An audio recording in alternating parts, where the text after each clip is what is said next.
You're going to find out the best and worst diets of 2020, according to a registered dietitian.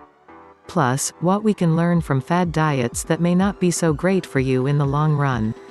Before we get started, if you'd like to know how I personally lost over 20 pounds over the last few months, click the link in the description below. Now, you may have already attempted to change your diet this year, and maybe even failed spectacularly at it. The truth is, most of the popular diets of the moment are truly restrictive. Many keto dieters and those who have attempted Whole30 can easily tell you how hard it is to completely eradicate food groups from your daily routine. But losing weight isn't always about cutting things out. In fact, it might be about adding more foods into your lineup, says Stephanie Sassos, MS, Rhode, CDN, a registered dietitian in the Good Housekeeping Institute. The best diets on our list may not be as trendy as the worst diets on this list, but Sassos says they'll set you up for success when it comes to maintaining healthy weight loss over a longer period of time and possibly, for good.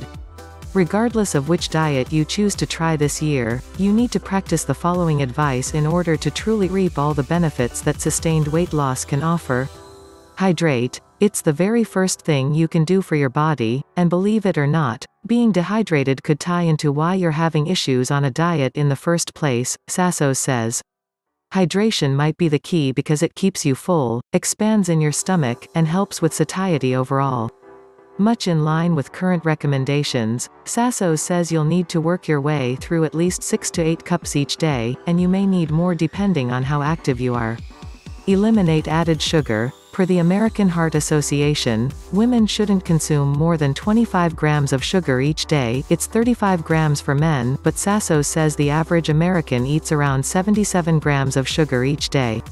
Keep sugar levels in check by focusing on your coffee order, what you eat for breakfast, cutting out soda and other sugary drinks, and choosing smart desserts. Double down on veggies. The benefits of eating more cruciferous vegetables are too numerous to list, but Sassos says focusing on eating more vegetables will help you up your fiber intake, keeping you full longer.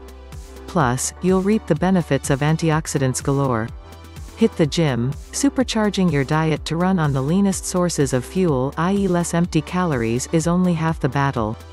I like to tell my patients to break a sweat every day. Whether it's walking or running or simply using the stairs all day, make your version of a workout efficient and keep it moving, Sassos says.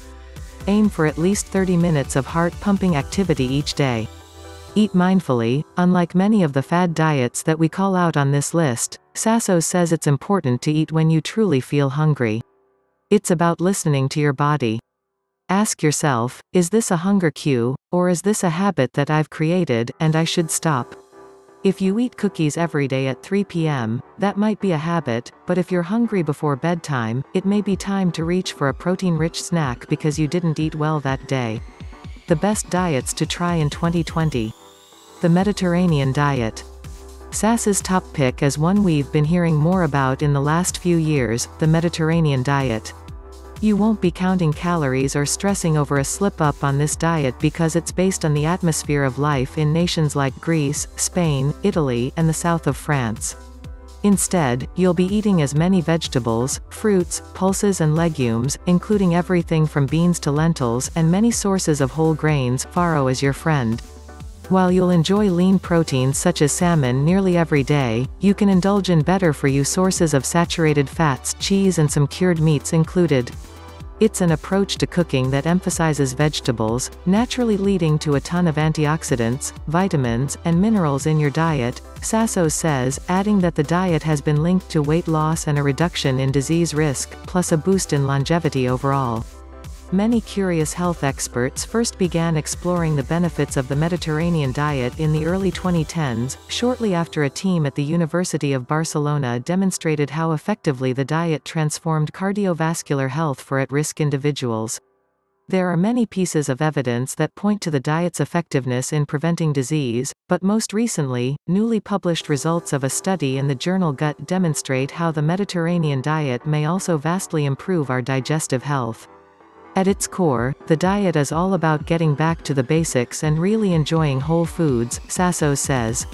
Its role in fighting inflammation across the body and brain is just an added bonus. The Volumetrics diet. It's old school, and the saying is true, if it ain't broke, don't fix it, Sassos says of the Volumetrics diet, another favorite of health experts in years past. Developed by health experts at Pennsylvania State University, this diet stresses thinking of new, fun ways to eat more fruits and vegetables, and upping how much water you consume without thinking about it.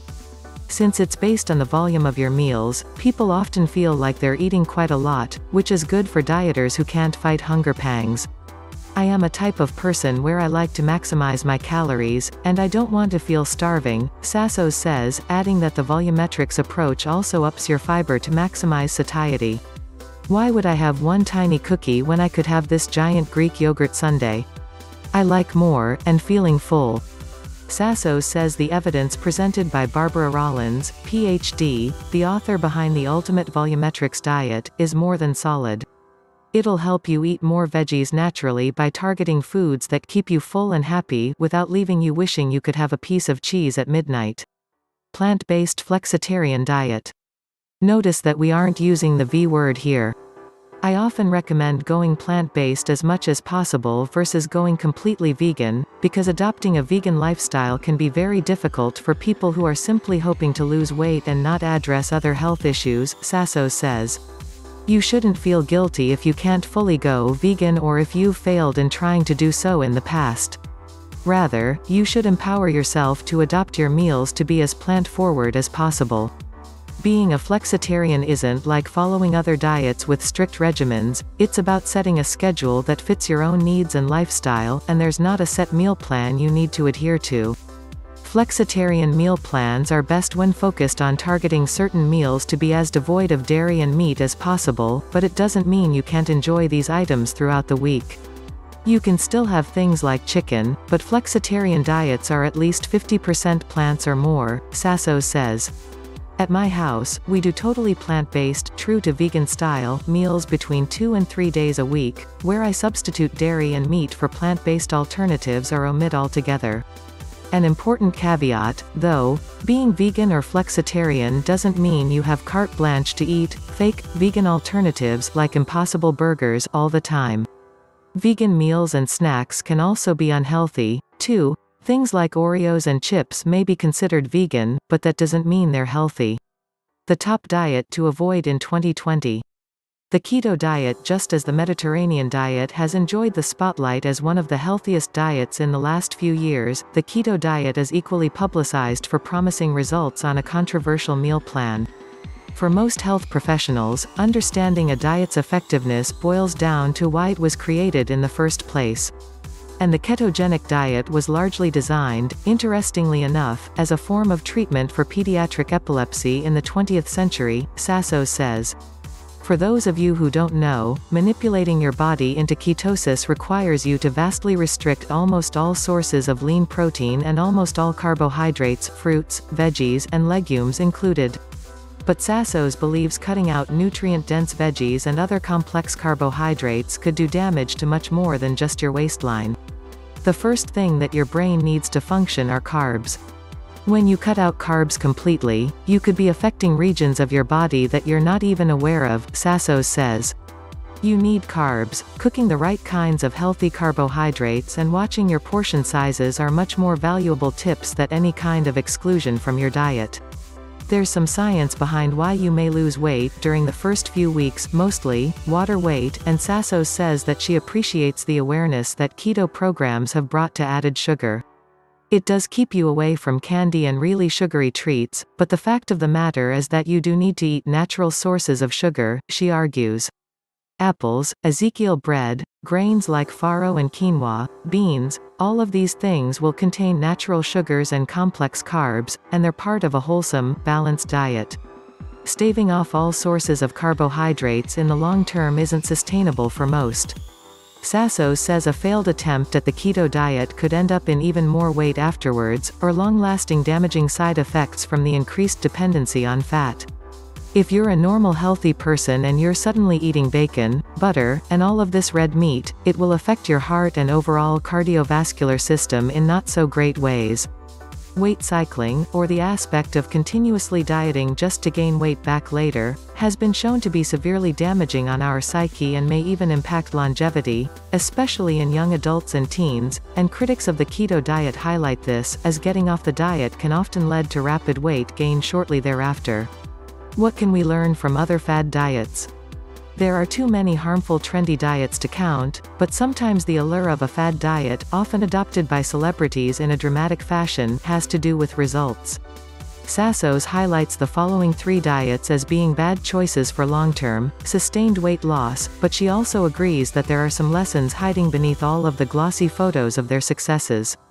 Alkaline diet. This trendy diet, championed by the likes of Kelly Ripa, is frustrating for Sassos, because the principles of the diet are nutritionally sound, but the claims that the diet's fans are making are not based in true science.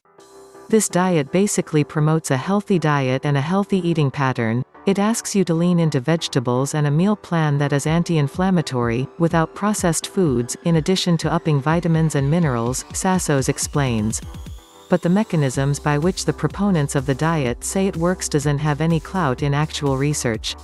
Adopting the meal plans may serve you well, but you shouldn't try to actively change the pH levels in your body with certain ingredients. Intermittent fasting. Whether you follow a 16-8 daily fasting plan or a more rigorous 5-2 weekly fasting plan, Sassos says she's weary of active people, especially those who work out regularly, skipping meals so frequently. While she believes sticking to a time to fast overnight is best, fasting for 16 hours of the day may encourage you to overeat during the 9 hours that you're allowed to do so. Instead, try an overnight fast first, but if you get up to work out before work, Sassos believes having breakfast will set you up for success later in the day. Dukan diet, because it requires you to completely restrict multiple food groups and doesn't consider calorie counts in the slightest, Sassos immediately questions the validity of this program, not to mention a lack of published clinical research on its effectiveness.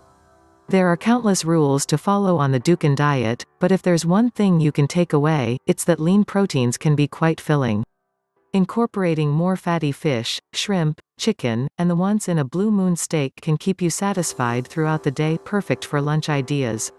The bottom line, nearly all of the diets that health experts love encourage a variety of food groups and moderation, whereas diets that restrict what you eat or when you eat it could inhibit to keep weight off in the long run.